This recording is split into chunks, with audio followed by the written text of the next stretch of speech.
Welcome to the Deal Breakdown, Episode 3. I'm Wesley with Mayton Real Estate, your buyer specialist, And I'm Fong Tran of Tran Property Group, and I am your seller specialist. and together We we are are the the Deal Deal Breakdown. Breakdown. Welcome to Episode 3. Today, we are starting somewhat of a new format. Instead of me bringing a current event and then Fong bringing a current event, we're just going to straight up talk current events and see where it takes us. If somebody has something they want to talk about, obviously they could bring it up, but we don't want to necessarily pigeonhole ourselves into one of us bringing one, the other bringing another, in case somebody has more information on a certain topic than the other. After that, we're going to take an intermission. When we come back from the intermission, we're going to talk about real estate transactions. Again, more free form. We don't necessarily need to have each of us bring a transaction, but we're going to see where each of these conversations take us and go from there. So a little bit more loosey-goosey, and honestly, I think that's going to help us be able to chat a little bit more freely. What do you think, Fong? I like it just to be able to conversate, again, like you said, free form. Yeah, we're just going to have a good time. Great. So current events. Real estate is obviously pretty dictated by how the economy is going, affordability for buyers especially. At the same time, interest rates do affect sellers, right? Yeah, absolutely, for sure. Great. Yeah, we got this guy probably over on his phone, just checking. I don't know what you would be checking on a random Thursday morning while we're recording here. So I do want to touch on the economy. We are, God, what are we? 3 weeks into a new presidency. Obviously, a lot has come down the pipeline. We have a billionaire running a Doge. The Treasury? He's not running a treasury. He's running an entire new department, the Department of Government Efficiency, Doge. And on top of that, obviously, Donald Trump is throwing out executive orders like it's candy on Halloween. And we're going to talk about how the economy's been affected so far. I think, Fong, wouldn't you say that you are dictated by data and statistics? Absolutely. Yeah, I mean, interest rates, the economy, Mr. Trump, Elon Musk. I mean, these are all obviously huge public figures. And so it's important to follow economics because we have the policy that they provide. And so sometimes we just have to duck and weave between all these policies and, just kind of make through it. 100%. So, statistics, data, the stock market, excuse me. Have you been watching the stock market at all? I have not. The only thing that I'm aware of is I know what is it called, DeepSeek AI. Is that what it's called, Wes? DeepSeek, yeah, Yeah, we and can touch so, on that too. yeah, and so I know they recently came out like a couple weeks ago and really it affected Nvidia's stock value and they lost like 500 billion or Yeah, it's more now. It's definitely more now. and so I know the economy is obviously always shaky. We're in a down market, Yeah. especially in terms of the real estate cycle. And so, but tell me more, like why is all this happening? Well, a lot of it. So real quick, the stock market is down. If you look at the Dow and you look at the S&P 500, it is down since Trump won, and a lot of it I think has to do with um, trade channels being in such high question right now. Obviously, we entered into a trade war with our northern and southern neighbors in China. 25% tariff on Canada, 25% tariff on Mexico, 10% tariff on China. Obviously, Trump also threw out 25% at Colombia if the Colombian president didn't take the deportees back to Colombia, and then he threatened to raise it to 50% if he didn't take them. What was the goal for his tariffs? Why? Is it just to bring a higher GDP to the US or like what was his reasoning behind, all these tariffs with allies? Okay. Why tariffs is the question. Sure. Okay. So let's go with the history of why tariffs even exist. So tariffs are there more to police, I don't want to say an enemy, but an enemy of the state with trade. Okay.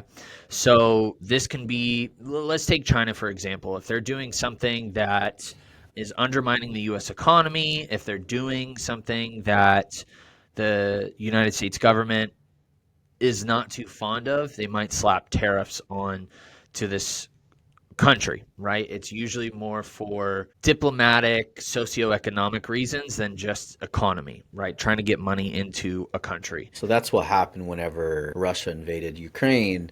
All these major countries tariffed the hell out of Russia, pretty much. Sure. And tariffs aren't the only thing. You have embargoes, you have different things that you can implement, but a tariff is essentially a tax to bring a good into a country. So let's take Colombia, okay? Because it was in the news on the Colombian tariff if they didn't take the deportees that Trump sent down there. When I say Colombia, what's the first good that you think of that's coming to the United States? Nope. I'm talking legal good. Of Colombia? Colombian. Probably drink it every morning. Coffee? Coffee. Really? I was going to say avocados, but that's Mexico. Mexico. Yeah, well, we can use avocados I was in going to say Mexico. orange juice. Let's say coffee, okay? So a lot of coffee beans do come from Colombia because it's in I forget what they call it, but it's in the coffee belt, I think is what they call it, because coffee needs a certain temperament or temperature and climate, rather, to grow well. Okay, so Colombia, Brazil, a lot of these countries are in that coffee belt that we get coffee beans from. Obviously, let's take Starbucks. It's a huge, huge company here in the United States. It's obviously global at this point. To get those coffee beans, they import into the United States. Okay, and then they can process it here, grind it up here, press it, and put it into an espresso latte, right? When an importer takes the coffee beans to the U.S. border, it could be through a port, you could fly it in, right? That's why we have the port at the airport, right? For Portland. Port. Yeah. There's a reason it's named Portland, right? So they have to pay, importer has to pay for that tariff. So let's say it was 25%, $100 of coffee beans coming in, they're going to charge you $25 just to take it in. Just to take it in, okay? And that tariff, so that adds up. Yeah. Now Starbucks is paying for that 25%, okay? Because they need those coffee beans. Just how it works. Hey, if you want our coffee beans, we have to get across the border. We have to pay an extra 25%. So you're paying us $125 instead of $100. Okay. So Starbucks pays that. They get their coffee beans. Now, knowing these large corporations, Fong, do you think that Starbucks is like, yeah, heck yeah, we'll eat that cost. We'll keep our coffee prices the same? Or what do you think they're going to do? That's a no-brainer. They're going to raise prices. They're going to pass it on to the consumer. So that's what we're seeing with these tariffs. That's why I don't know if you've been in the grocery store since all of these tariffs have been announced for avocados from Mexico, to a lot of produce. A lot of produce comes from Mexico. So we're already seeing the change within the grocery store. Correct. We're already seeing prices raised. They're gearing up for these tariffs to offset the cost for importing the goods because we don't produce a lot of produce, hilariously. Product. We don't produce a lot of these, I don't want to say lower tier, but a lot of these things that we just don't do here. Things from Canada, we get a lot of our materials from Canada, right? I'm talking like base materials, like to build steel with, to manufacture cars. Okay. So it's down the pipeline of going to cost the consumer more money. The idea now, I listened a lot to Trump Why the hell would you want to do it? The end goal, and the only thing I can think of for it being a good reason is, well, if it's going to cost more for T-shirts from China to come in, why don't we produce the T-shirts here in the United States? So he's trying to promote more U.S. made products. That's what he's trying to do. So, which is obviously more GDP. So yes, so that's the idea behind it. Is in the short term, it's going to hurt a lot, but as we manufacture and produce more domestically, it's going to help in the long term. That's the goal of it. What are your thoughts on that? I mean, my first initial thought is inflation. Like, I mean, if you're already in the grocery store and you're seeing avocados, eggs, and all this produce, bananas going up, then your monthly bill is no longer just $400 or $500. It's probably double of that, which sucks. And so it gives me, how I can relate this to real estate is like, if we're already dealing with an unaffordability crisis, and then now they're having to pay tax more in grocery bills, people are going to be more picky, especially when it comes to the buyer side. And so it makes me wonder, like, yes, we're going to hurt in the short term, but if this is a more broad term play, which it sounds like based off of what you're telling me, I think this is actually going to be beneficial for the economy, because I mean, people like US products anyways, right? Yeah. Couldn't agree more. I think that affordability is always on the mind of the consumer. And we talked about this in episode 1. Somebody looking to purchase a home is going to look at their monthly bill when they get a mortgage, obviously. And so buyers are always going to weigh priorities when it comes to purchasing a home. The priority of having food on the table is always, always, always going to exceed the priority of purchasing a home. Agreed. Okay. So yes, in the short term, it's definitely going to hurt. And you said a big word, inflationary. Tariffs are inflationary.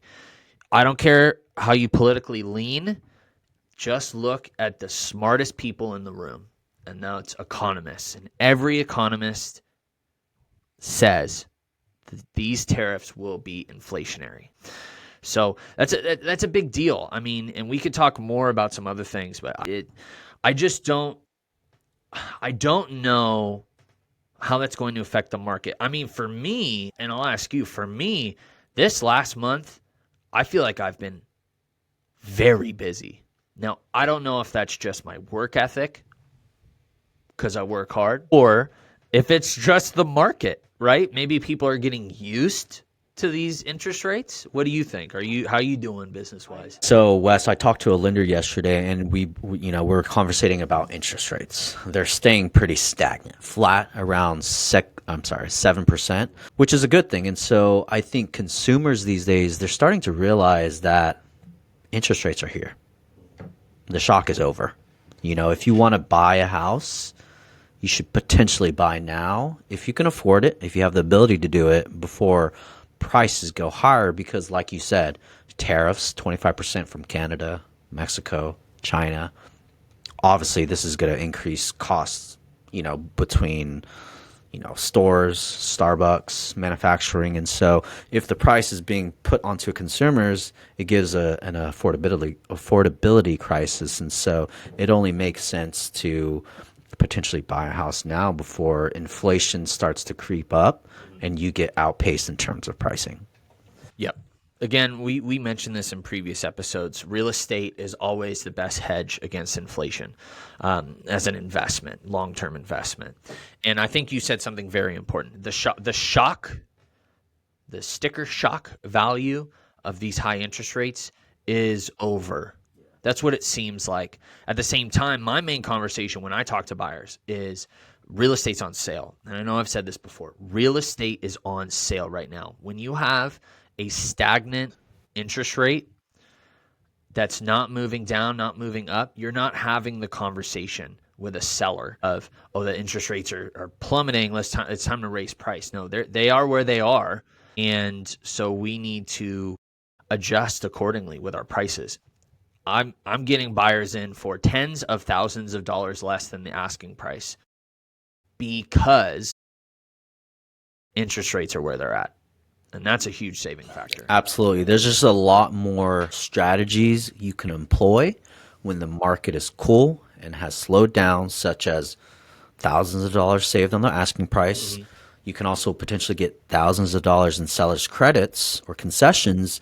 You can utilize that to have less cash to close at the closing table. Yeah, that's a big thing. Or you could potentially, if there's enough credits, use it to buy down your interest rates. Now, when it comes to buying down your interest rates, obviously we know if you can potentially buy it from 7%, maybe down to 6.2, 6.3, that can save you hundreds of dollars per month in your savings. I think another thing you mentioned there is seller concessions that are being offered now. They were not being offered during the COVID times. And when I talk to a lot of buyers as the buyer specialist, right, I talk to a lot of buyers, and it's not necessarily the monthly payment that weeds people out of purchasing a home. It can definitely be the thing that brings you out of the market. Monthly payment is very important. Cash in hand for a down payment and the closing costs, which are usually about 3% of the purchase price.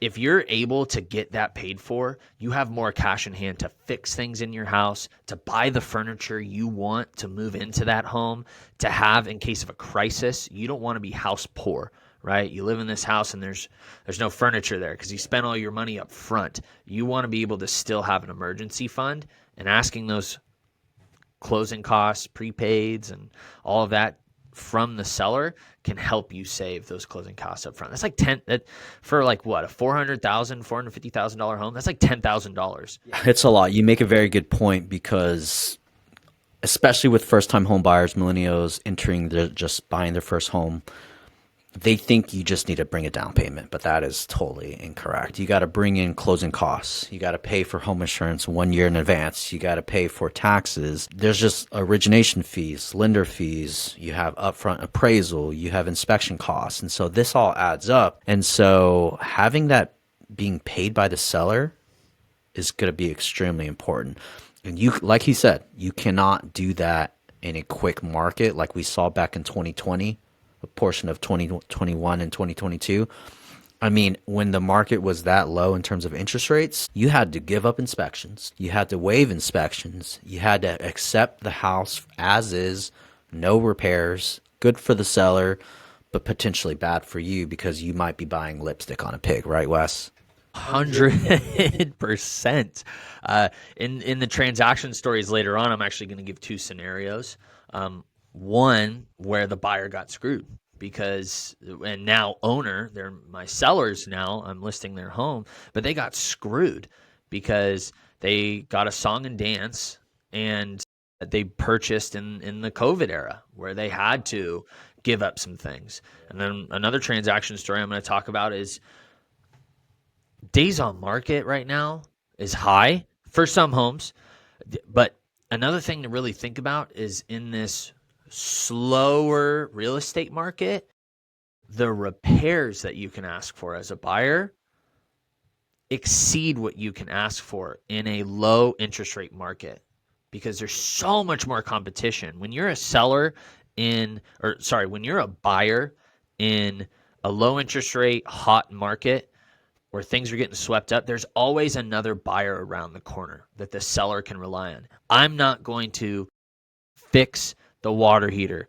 or I'm not going to replace the roof because if we fall out of contract, there's going to be another buyer out there that probably won't ask me for it. In today's market, you can ask for that roof to be fixed, for that new water heater because of the corrosion or on the copper piping or whatnot, because they've been on market for a long time and they don't know if another buyer is around the corner. And as a buyer specialist, let me tell you something. It is so much better right now for me to just say, hey, if you're not willing to play game, make these repairs, seller, we're just going to go find another home. Yep. You might not find another buyer. Yeah, and as a seller specialist, it sucks because I understand and I give all the expectation to my clients that buyers are extremely picky and that if certain repairs aren't being accomplished, or if you're not showing the property well, then they're just going to go to the next house because they're not going to be willing to spend $4,000 or $5,000 per month on a house for the next few years if they're not going to get what they want. And so as a settlement specialist, you have to have an agent who's going to protect you. Yes, we're trying to make it a win-win situation for both sides because at the end of the day, it's a relationship business, right? And so you have to have an agent who's going to protect you and who's not going to, start negotiating and have that agent start nickeling and diming you between paint chips, having all these small items repaired. Because as a seller specialist, you got to focus on the big major items, and you can't let a buyer's agent really dictate you because, like I said at the beginning, it has to be a win-win for everybody. Couldn't agree more. So, and this all stems from the affordability and what we're seeing in the economy. And so right now, I do think it's a good place to be a buyer if you can afford these interest rates and you have the cash in hand for a down payment, obviously. If you can, you should. Now, again, we're seeing inflationary tactics come up. We could talk about people being deported, the other unfortunate thing. So with these tariffs, the goal is to obviously bring manufacturing and produce goods and services domestically. And do you know about Oxnard, California, Fong Tran? I wouldn't imagine. No idea what that is. I grew up right next door to it, and Oxnard is famous for produce, let's take strawberries. For example, okay, you love strawberries, right, Fong? Who doesn't love strawberries? Now, I'll be careful here, but if you were to guess who is in the strawberry fields right now, would you say probably people that are getting deported? Absolutely. Okay. Yeah. Unfortunately. It's unfortunate. And it's unfortunate that is who we have doing that.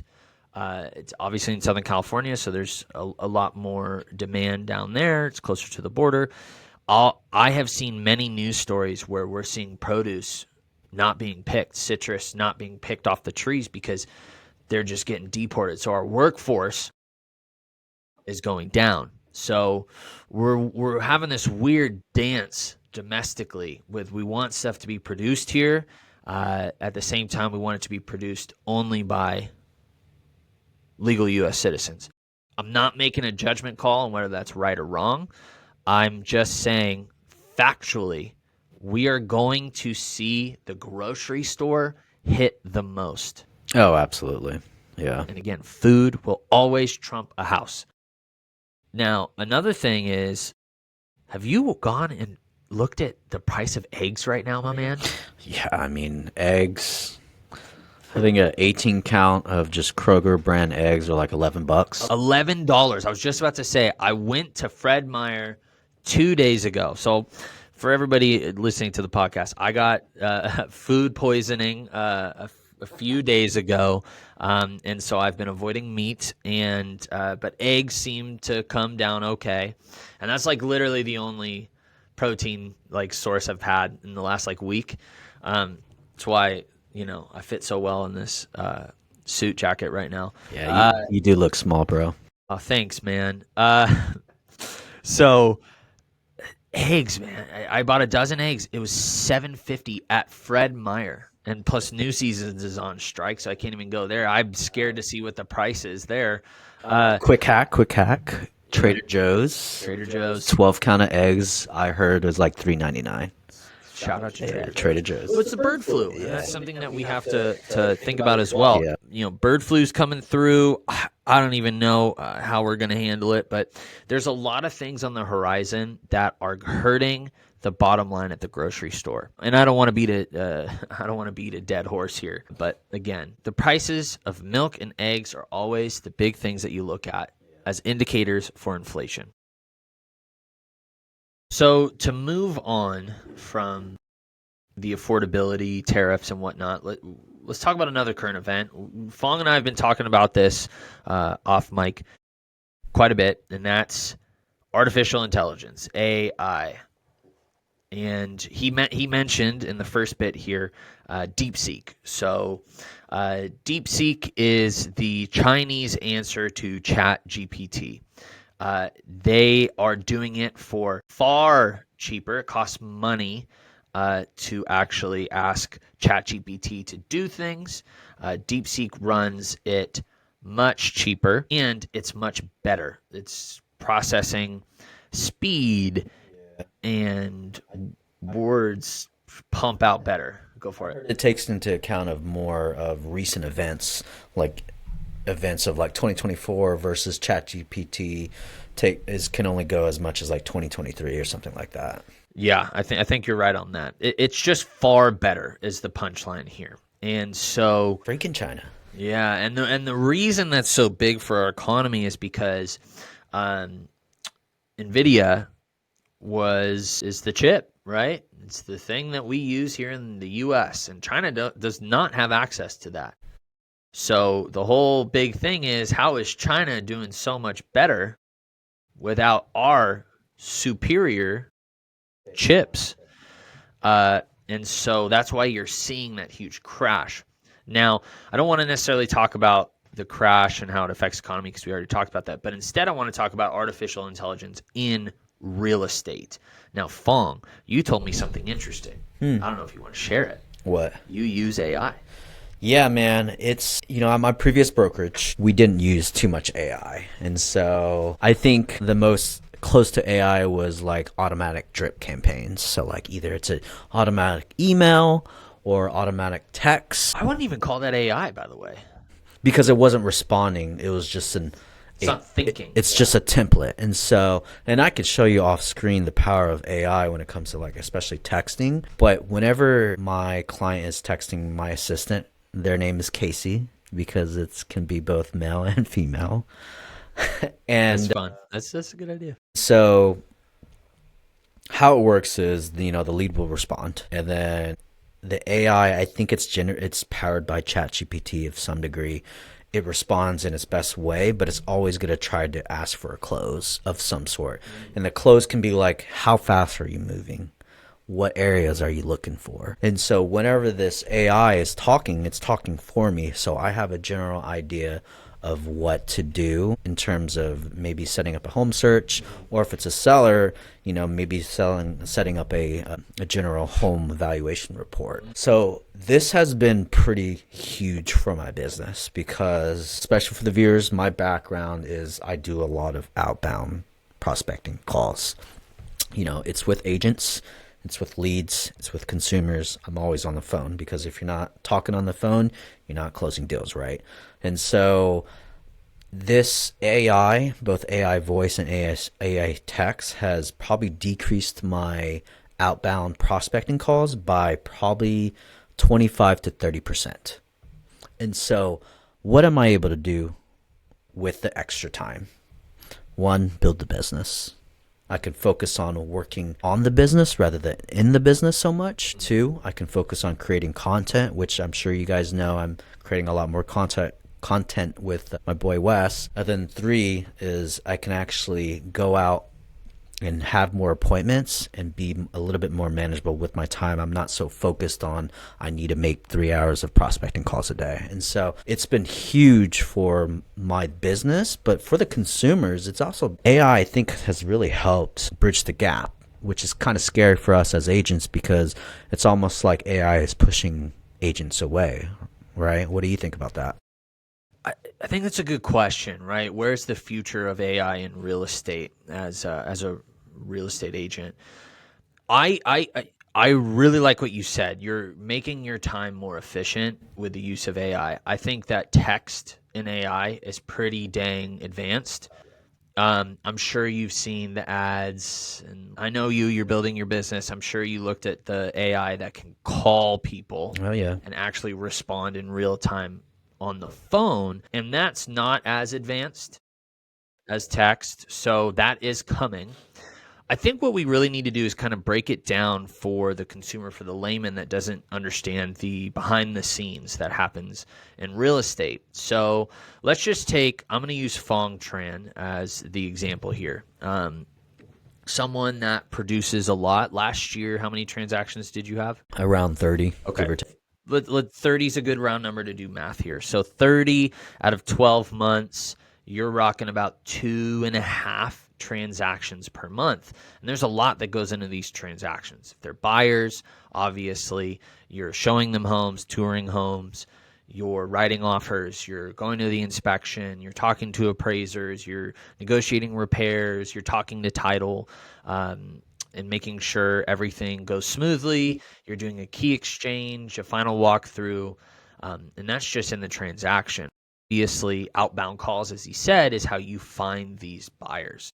It's very similar for sellers, outbound calls to find people looking to sell their home, and then a little bit less on the front end, or on the back end, in escrow. You're not the one going to the inspections. You're not the one talking to the appraiser necessarily, or the lender, but instead you're facilitating the transaction on the seller's behalf. You're responding to what the buyer's bringing to you, what the appraiser's bringing to you, just making it run smoothly.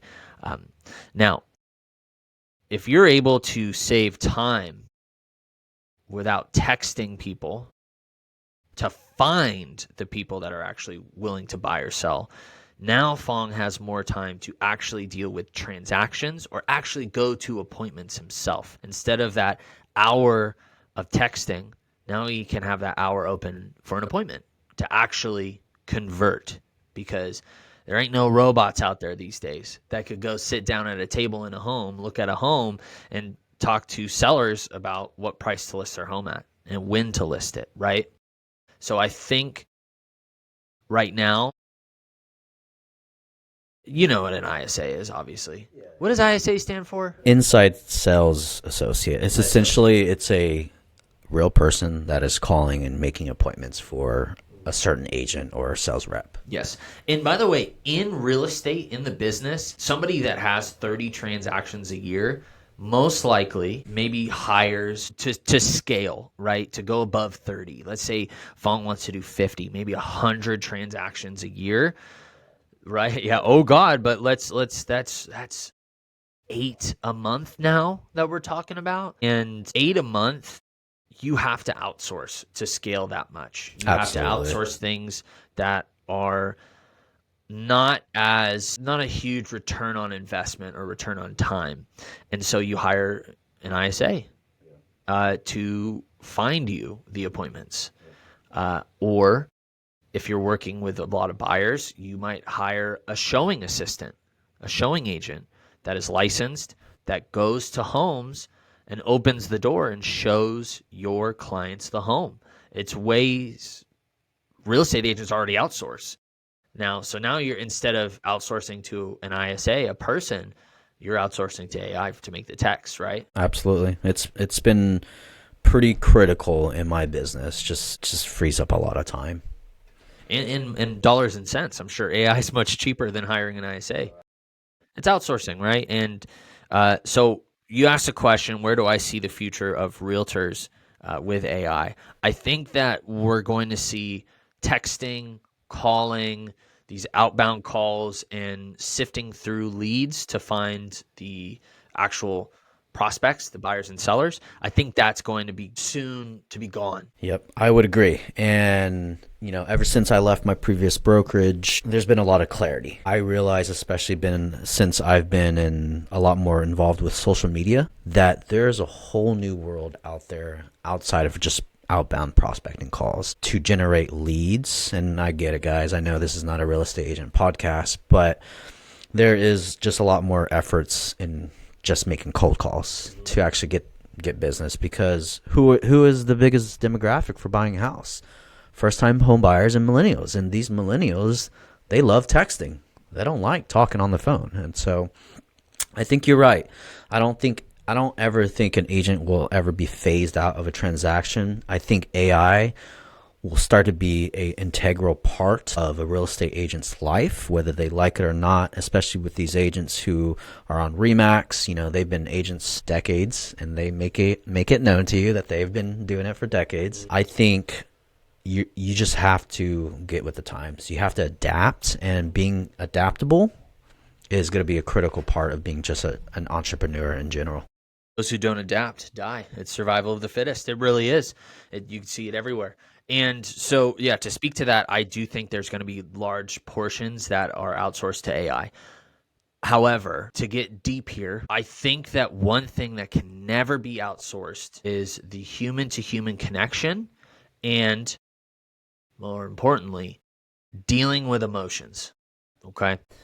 Even far future, maybe not even that far, but in the future, maybe a robot can open the door to a home, but a robot can't, at least in my future think here, can't respond to the emotions of a buyer or a seller. And that's a lot of it. It's a buyer wanting the seller to fix every little thing because they want a perfect home, even though it was built 60 years ago. It's talking to a seller because they feel spurred that the buyer wants them to repair a broken water heater. It's a real estate agent is there to have the buyer or seller get out of their own way. And that I don't see ever being outsourced. Couldn't agree with you more, man. The human aspect of the transaction is something that a lot of consumers don't realize, that we realize because we're the one front facing of the transaction. And so I don't think Elon Musk can create something that can potentially replace, being in the trenches, negotiating on your behalf, knowing what is important, knowing what's not important. Like you said, Wes, it's the human aspect, it's the emotional side of both being a buyer or a seller. Couldn't agree more. Now, I do want to go into a more interesting side to this, and that's the ethics of it all. And Fong, this is in no way to call you out. This is 100% not. It's not what I'm trying to do. I'm just trying to more take, because I can empathize with maybe some listeners and viewers here. When they hear that you're using AI, they might feel like that's dishonest or you're taking advantage of someone. You think so? No, I don't think so. Okay. I would disagree. And I definitely see where you're coming at. And I'm sure consumers will probably agree with you as well. But I think it comes to more of a bigger concierge service to you. Because if I have multiple avenues of communicating with you to get the job done, because what's the goal, whether you're trying to buy or sell a house, and if I'm using technology to assist me, then that just makes the transaction a lot more seamless, easier, and all the information is there at my disposal. But yeah, I see your point for sure. I agree with you. I think that I really do think that people that are uncomfortable with AI in the real estate world in the real estate world to convert leads into actual buyers or sellers, I think they just don't understand it. And I think that's where it comes from, is a misunderstanding. It's not like you're lying to them. Instead, it's servicing them better. Because I want to preface, especially with the AI text, Casey, which is the AI's name, she always prefaces, hey, this is Fong Tran of Real Broker. I'm the virtual assistant. My name is Casey. Gotcha. I think that's smart. I think that represents you best. And virtual assistant can be just because I'm online. It can be an AI. Sure. It can just because maybe I'm a VA in another country. It can mean a lot of things. And so I think at the end of the day, I think it just helps consumers a lot more. I think you're right. Consumers just need to be a little bit more open to tech and, adapt or die. Also, if you go into Zillow or a website looking at homes, wouldn't you rather get a text message from an AI saying, hey, are you actively looking at homes? Yeah. And you put yes or no, instead of getting hammered by calls until you say yes or no. I think it actually helps people. It's less of a waste of time for you, but also the consumer. Yeah. So I think AI is here to stay in the real estate world. I couldn't agree with you more. I think those that don't adapt to AI are going to lose to people using AI. There are obviously, you mentioned the Remax agents. There's obviously agents that do it old school and it works for them. You always do what works. But as young bucks here, we are always trying to be on the bleeding edge of what comes next. And AI is definitely there. And I'll be honest with you, sometimes I don't know how to respond to certain questions. Maybe I'm tired, I'm a human being, and I will ask AI, hey, I need to write this text message that says this. What's a good way to respond to this? Here are the points I want to make. And I look at it. I don't necessarily copy and paste it, but now I'm able to get ideas from it. Yeah, it's powerful, and maybe we should probably cut this a little bit out. But I've noticed since using AI text, Wes, is people tend to talk to a person's assistant a lot more than the actual person themselves. And so the pay-per-click leads that I'm getting that work with my AI text, I'd say about 75% of them have been converted from the AI text. Then they introduce me. Then that's how I'm able to keep the conversation. Because yes, wow, I can continue calling them, but they almost never pick up. That's interesting. That's interesting to know. I say keep that in. That's interesting to know. It's not like a trade secret. Use AI. It's something so powerful. I'm not even joking with you. Like, I want to share but he won't. But he won't. But I won't. Well, cool. Well, I think that's good for our current events. And honestly, comment. If you have our numbers, text us. Give us your thoughts on how you feel about AI in real estate, in the workplace. We'd be happy to talk about it. We're going to take our intermission right now. Once we come back from our intermission, we're going to talk about transaction stories. We are back from intermission and ready to talk about some transaction stories. At the beginning half here, I touched on 2 transactions that I wanted to go over. These are recent, and I think it really tells the tale of the times that we're in the real estate market that we're in. So the first one I'll go over is a listing that I have signed right now, active on market. I sat down with the husband and wife, obviously toured their home, but sat down with them, and they told me how they purchased this home a few years ago, a little over 2 years ago, or just about 2 years. Yeah, this will make sense. It's almost 2 years that they purchased this home. So back in COVID era, or? Not really in COVID. So 2 years ago, so 2023. So higher interest rates, I'm assuming. Yeah, higher interest rates. And what they did was, unfortunately, their real estate agent was extremely pushy. Extremely. Same with the lender. Like their buyer's agent? Their buyer's agent was extremely pushy when they bought this home. And so was the lender. The lender was recommended by the real estate agent. Okay. And so they went pending on a home, the home they're living in now that they're selling, and they wanted to back out because they saw what their monthly payments would be in the future. And unfortunately, their buyer's agent and lender said that they would sue them if they didn't go through with it. Whoa, what? Yes. Oh, it's bad. Whoa. Yep. To pressure them into purchasing. Now, if you knew these 2 people, they're sweethearts. They have 2 young kids, sweet as can be, and unfortunately very soft-spoken. And so I feel like they got steamrolled. Yeah, I mean, they got walked over. They walked over. It is really sad to hear the story. But really, the reason they're selling is because they got a 2-1 buy down. Okay? So this 2-1 buy down was necessary for them to afford their payments, because without that 2-1 buy down, it would be over their debt to income ratio that they would need to qualify. Debt to income ratio, by the way, buyers, debt to income ratio is what a lender is going to look at to see if you qualify for a loan based on your monthly payments. They take how much you bring in per month, and they take your liabilities, student loans, credit card payments, car payments, things of these nature, and they add them up, and then they also include your mortgage.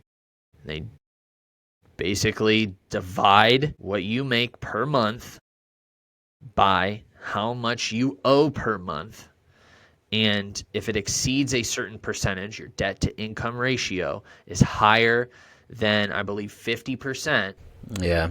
Ish with FHA or conventional, it's about that, you will not qualify.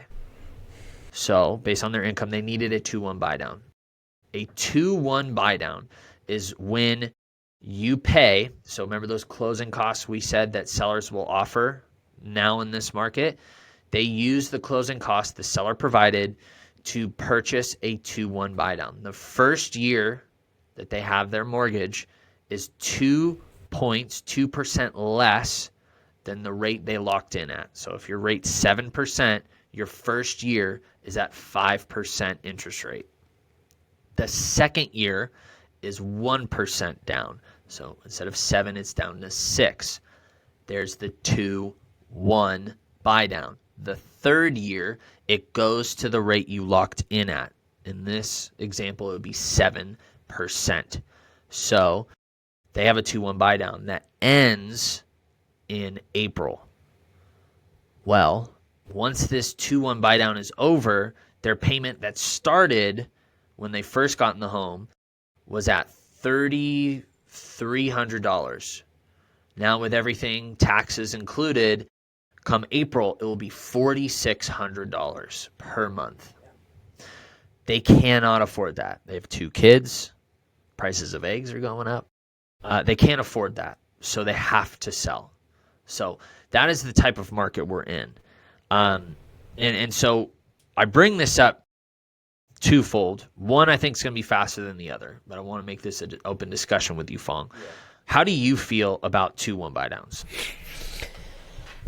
I personally I've never actually transacted on one, but I don't think I would ever recommend it.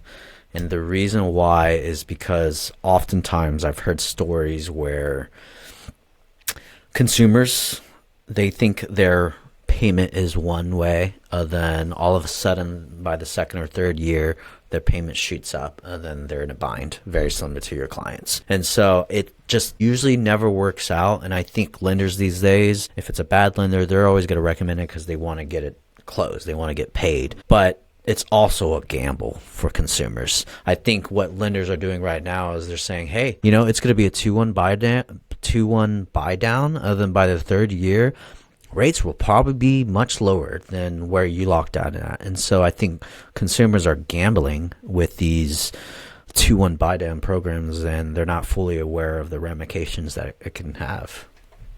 Exactly. I have gotten people under contract with a 2-1 buy down. Way more in the beginning of my career, because that's the sales pitch. You just hit it. In 2 years, once it's done, you'll refinance once rates come down. Well, look at these people, and honestly, my previous clients that I purchased that purchased a 2-1 buy down, rates didn't come down. Yeah. For some of them, they went up actually. So one person I'm really thinking of, I won't say his name, I got him into a home with a lender. We know him. We know this guy. You met with him, and he loves 2-1 buy downs. That man is a 2-1 buy down machine. And that's what was sold, was in that third year, you'll refinance. Well, he's at a 6%. So for him, that's awesome. His first year was at 4%. The second year was at 5%. Now he's at 6%. He's probably like, thank God I'm not at 7. Another thing is he could afford the 6%. And I think that's my saving grace with him is the 2-1 buy down was just kind of the cherry on top, but not necessary. He was able to save money for those 2 years. So yeah, I don't like the 2-1 buy down. I like buying a point for the full 30-year fixed. It's more expensive, but it's better in the long run. And honestly, you never should buy a home without knowing exactly what's going to happen. Yeah, and it sucks that they were sued.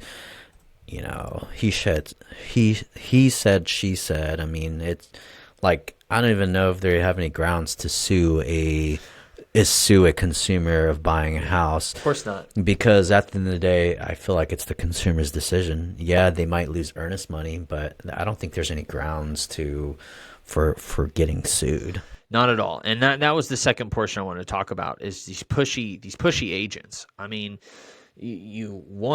they obviously are never going to use that agent again. That's why they're with me.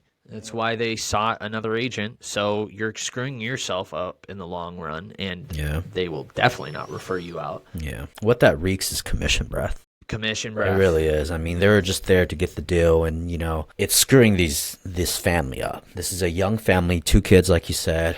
They bought this home, and usually buying a home is a pretty freaking big milestone in somebody's life. But now they have to sell because they realize that this is unaffordable. Yeah. It's unfortunate, and that's just it. And I tell this to people when I meet them in person, sometimes over the phone as well. I always say the line, I know you say it, maybe not as much anymore because you don't get that script a lot, but I don't have a crystal ball. Yeah. But I can guess, or I can refer to the experts that will probably be at the low sixes at the end of the year for interest rate. I always preface it with, I don't have a crystal ball. Do you still do that? Absolutely. I do the same thing. And I wouldn't say I try to put blame onto these experts, but I always start with saying, these experts are saying rates are going to be this number, but we don't have a crystal ball. We don't actually know. And so that's why it kind of upsets me that these lenders and agents are being so aggressive, because they're gambling with people's lives by pushing 2-1 buy downs when it's not realistic. And you made a very, very good point at the beginning. Like, it can be a good product, but you just have to be fully aware that by year 3, you should still be able to afford it on the year 3 mark. Because if not, you shouldn't even go in a home, because at that point you're just gambling. You're playing the stock market at that point. Yeah. And I go further now than when I first started. I go further and say I don't have a crystal ball, and then I tell the buyer or seller that I'm hopefully going to be working with, I say, and if anybody tells you that for certain the interest rates are going to come down, or they're calling the shot and they're not saying the crystal ball line, or they don't know for certain, don't trust them. Nobody knows. Nobody has a crystal ball. And I straight up tell them, anybody that feeds you that they have the answer, they don't have the answer.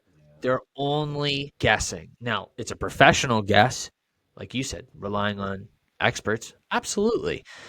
And I mean, I'll keep you posted on how it goes with selling their home. We've had a lot of interest, a lot of showings. So I imagine it will happen. But now they have to move from a $600,000 home to a $450,000 home just because they can't afford the home they're in now. They had a great 2 years in this home.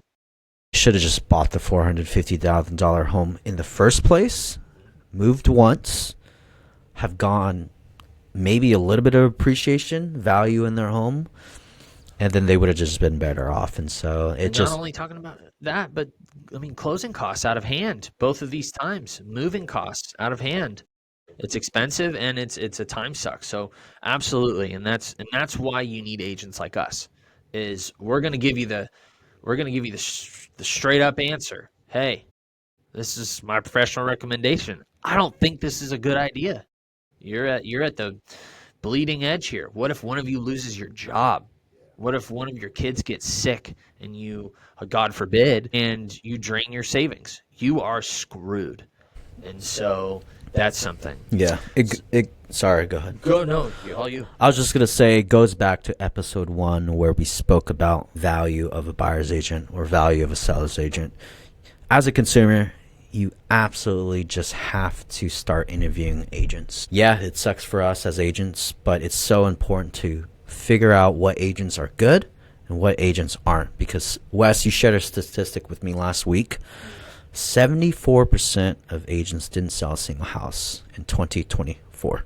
Riddled with high interest rates, riddled with unaffordability. And so statistically, 98% of the time, you could be talking to an agent that couldn't even sell a house that's potentially like averages one a month. And so it's important to interview agents, because you don't want an aggressive agent who has commission breath, leads you down to a path of failure in terms of your security, your asset in life, and your trajectory.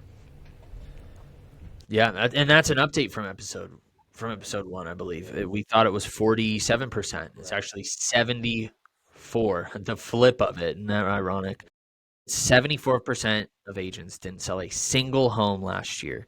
So look out for those, because those are the unexperienced.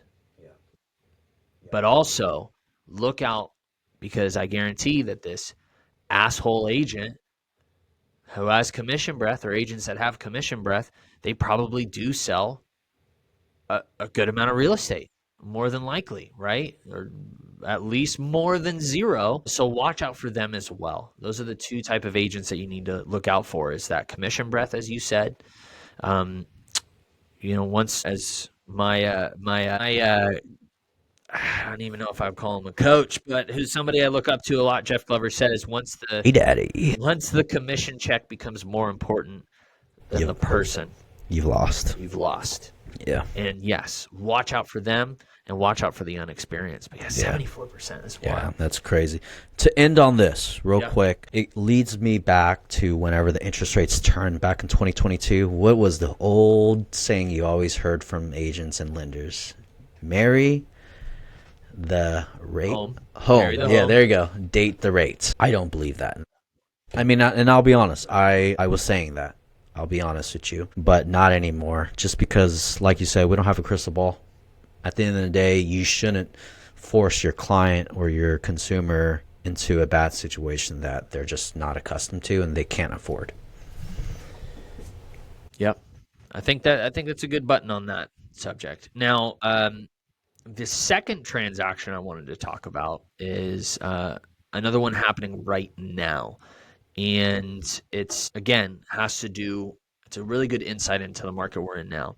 The home we offered on was on market for 155 days before we offered on the home.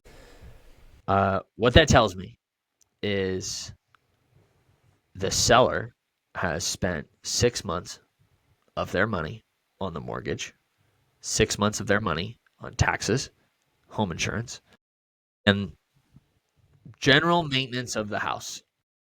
And they started at a high price point and $900,000, and finally are down to $800,000. Wow. That's where we came in, and we negotiated, and we ended up getting good terms. And I bring this up because I said it in the beginning. We're in a market where there is not a buyer around every corner, but it seems like there's a lot of homes on the market, so there's always going to be another one. Now, inventory is seemingly low. However, it's not like this buyer in particular was spoiled for choice. Okay, we went and saw 12 homes over 2 days. So this is just the top of the 12. It's not like there wasn't a second and third place.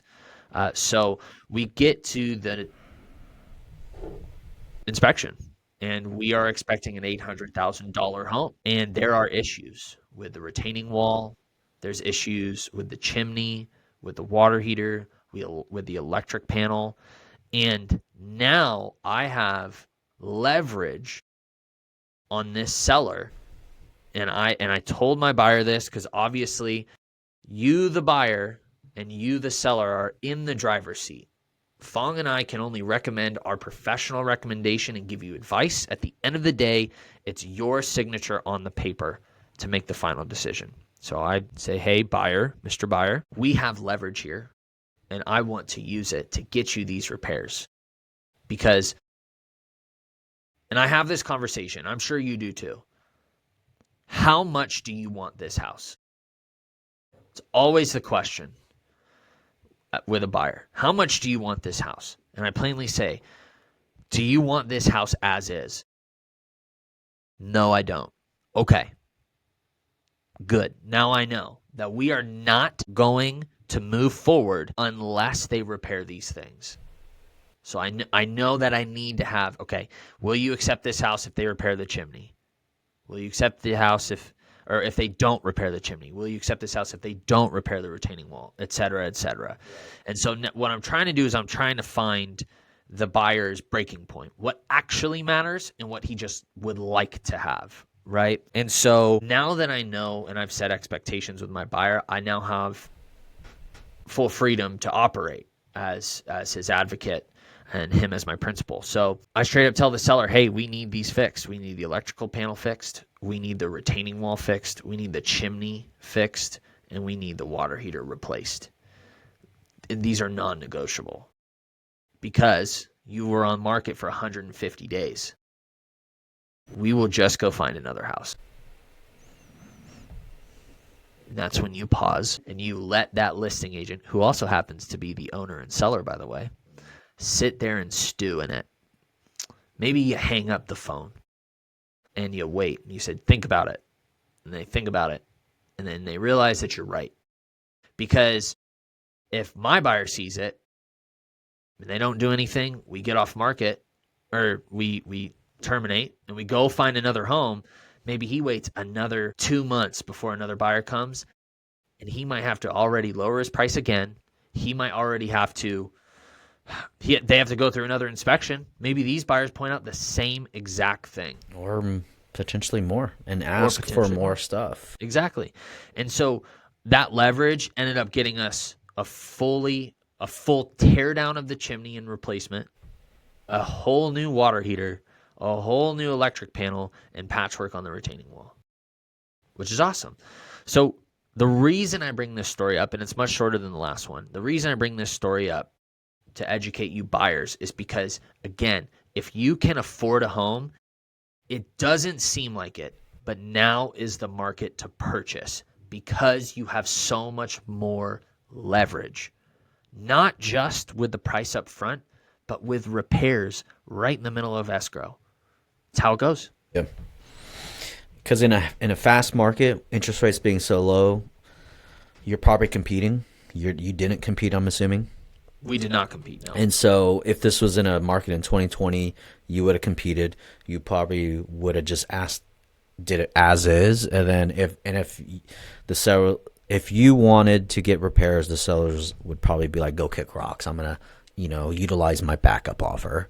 And so Wes makes a very, very good point.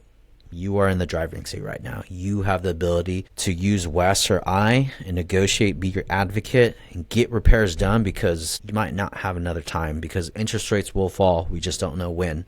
But when that does happen, it's just going to repeat again.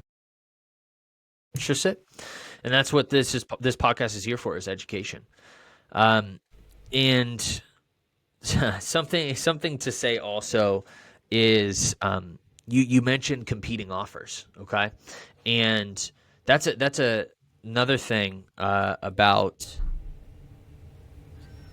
the situation is we weren't competing with anybody. Hilariously, my parents bought this duplex that we are sitting in right now.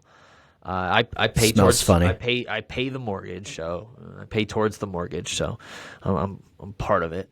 But they purchased this house, and the reason we couldn't attack a lot of the repairs that maybe we wanted to be done is because they had a cash offer that came in actually right after they countered us above our price.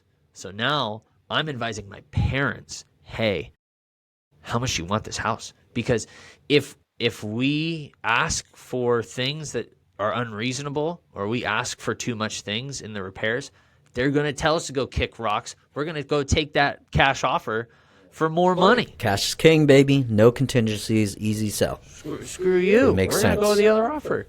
So you got to have an agent that knows what the heck they're talking about, because if you're coming in, I mean, I don't know if you want to talk about it. You were just telling me about an offer with a client. Yeah, I mean, I was trying to get a house under contract with my buyer client. It was on the west side of the Willamette.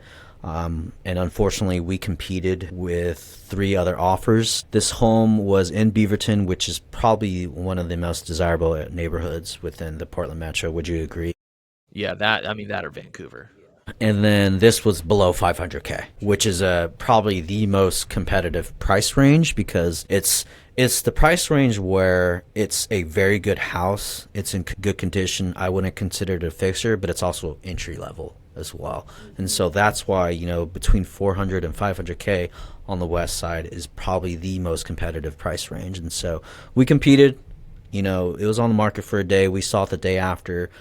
Put in an offer. We went in about 10K over.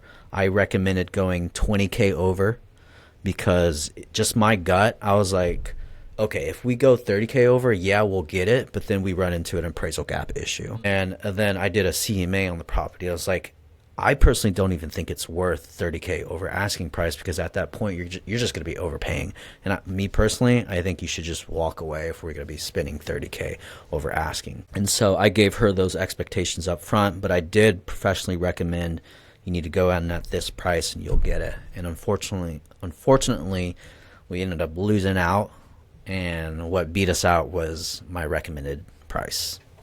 That's funny. Did you write a love letter? I did not write a love letter, but you know what? I thought about it, Yeah. but I was like, I just didn't do it. I joke. Yeah, especially if you're competing. I mean, It's it's a Hail Mary. and my clients' finances are top notch, fully pre-underwritten. Wow. This was a 18-day close. 18-day close, and so it makes sense. She was like, well, I want to offer this amount, but like our terms are fantastic. It was an as-is sale. Yeah. 18-day close. Literally don't have to worry about getting approved. We just have to get over the appraisal hurdle and obviously the inspection. And it makes sense she thought that way, but at the end of the day, whenever you're working with a seller, especially as the seller specialist, money usually always talks. Oh yeah, especially 10K difference. It's a big swing. I mean, and this lady was an older lady. She was trying to move, and this is their nest egg. So it makes sense that money talks. 10K is a big old trip with the family. Yeah, it's a lot of margaritas. A lot of margaritas on the beach. I think you mentioned something that, Fong, I want you to touch more on, and that's the appraisal gap. Yeah. I mean, it's very good to talk about. So describe appraisal gaps, maybe your So what an appraisal is, I'll start there. An appraisal is a third party person that is ordered by your lender or your bank, and their goal for an appraiser is to assess the property's one, condition, and then two, which is probably the most important, which is the value. Now the value is important because they want to make sure that the bank or the lender is going to loan you a certain amount of money for what it's worth. And so if the appraised value goes below your asking price, that's a big no-no. You know, there's an issue. And typically how you overcome that issue is you have to bring in more cash, a bigger down payment, or you can negotiate and have the seller bring down their asking price essentially. But in the case of where you're competing, sometimes you can add a appraisal gap waiver. And so that is another important negotiating tactic. What that is say I'm asking 30K over asking price, but I'm also adding maybe a 10K appraisal gap. And so in case the appraisal doesn't meet that 30K over asking price offer number, maybe it hits it at 10K, you have that gap to kind of help you save you. And so it gives more assurance as a buyer to the seller, because what do we all know sellers love, especially as a seller specialist? We love having or looking at an offer that is assurance. It's gonna get to the closing table. And again, we've talked about the hurdles that can get in your way: inspections, repairs, appraisals. And you mentioned appraisal waiver, right? And I think that's a big thing. If I'm on the listing side and I see an appraisal waiver, I see a hurdle that we don't have to clear. The money is cool on paper when it's in an offer, guys, but it doesn't exist until you sign that deed over and you get to the closing table. It does not exist. It's just fantasy, monopoly money until you get there. And so, you know, appraisal waiver, when do you usually get that, Fong? I mean, I know, but do you want to talk about when you usually get an appraisal waiver? Usually, if I'm representing a buyer, you get an appraisal waiver if you're bidding over asking price, and especially if you're competing with other offers, because you want your offer to stand out. You want to make your offer more assured, get to the closing table. And so typically, I wouldn't recommend it if you're the only offer, unless you really want to have the assurance, which isn't always a bad thing. But at the end of the day, appraisal waiver, not everyone can do it, because you have to bring in more money in terms of a down payment. And so in Considerable down. yeah, in case of my client, she wasn't able to do the waiver, and I recommended it, but she is a first-time buyer. She's a medical professional. It's just her and her mom, and so they just didn't have the financial ability to even offer any sort of a waiver. Yeah. And yeah, you do have to bring a lot of capital because you mentioned it before.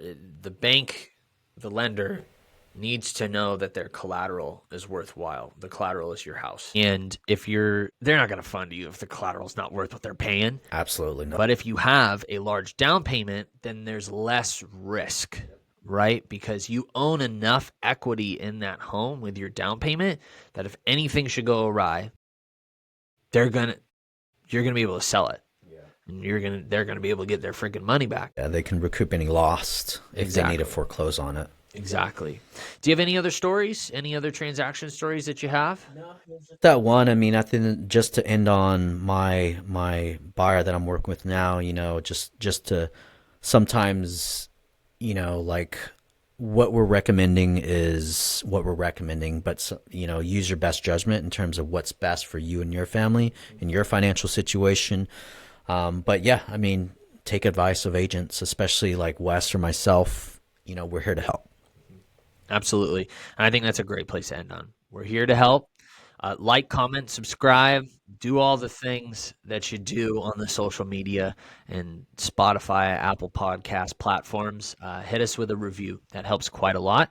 And again, let us know what you think about AI. This is Wesley with Mayton Real Estate, your buyer specialist, signing off.